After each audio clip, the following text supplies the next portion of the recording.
we've entered a really interesting position now with the scientific studies that are driving public health, and it's called the world of disclaimers. All right. That's what I'm seeing at this point. So let's go back to last year. The Atlantic put out an article, and it was titled "Mask Up or Shut Up." Kind of a catchy title. It's called for policing speeching, saying if we could just get people to stop talking, this virus would be gone really quickly. So that sounded crazy. Obviously, we didn't do that.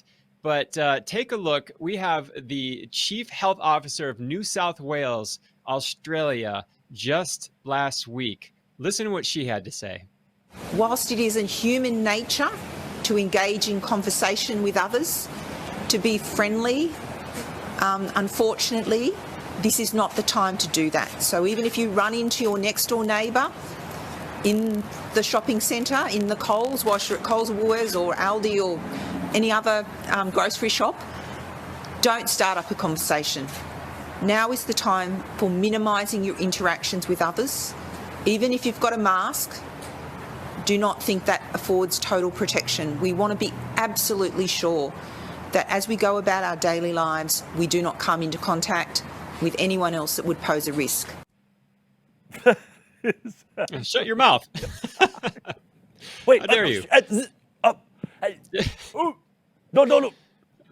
Incredible. So now we can't speak. We can't talk to each other. It wasn't enough that we cover our faces and our smiles. You know, do we just blink Morse code at each other as we sort of walk through the day? Absolutely. Is there any science behind this? Well, we have to wonder. There was a paper that came out last week, right around the time that the health officer, Kerry Kent in Australia, made that comment. So we have to wonder if she's going by this paper. This paper was called Viral Load of SARS-CoV-2 and Respiratory Aerosols Emitted by COVID-19 Patients While Breathing, Talking, and Singing.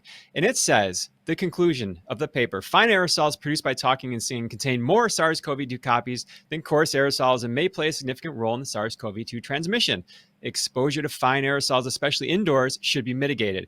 Isolating viable SARS-CoV-2 from respiratory aerosol samples remains challenging, and whether this can be more easily accomplished for emerging SARS-CoV-2 variants is an urgent inquiry necessitating larger scale studies. But now we go to the disclaimers.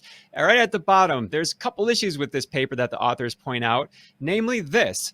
Most environmental SARS-CoV-2 sampling studies have been unable to mechanically retrieve and isolate viable virus from ambient air in the vicinity of COVID-19 patients. Sounds like a problem. Hence, the infectious proportion of virus emitted from patient exploration remains unclear. In our study, the inability to isolate viable virus from respiratory aerosol samples collected directly from patients, not from their environment, is likely related to the low viral load in our samples compared to those generally found in culturable clinical samples. So they can culture them, but they can't find them in the aerosols, viable viruses. That's kind of a problem, and that's really the whole purpose the study set out to find. And they're saying at the bottom that we really couldn't do that.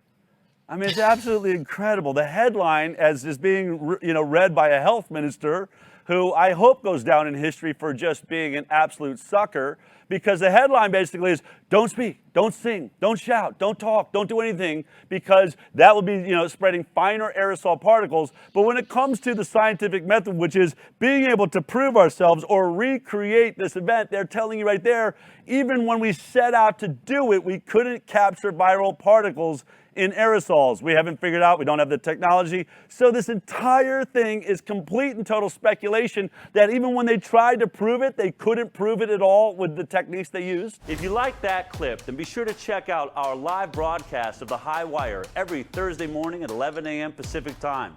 You can watch it on iTunes and Twitter. We'll see you there.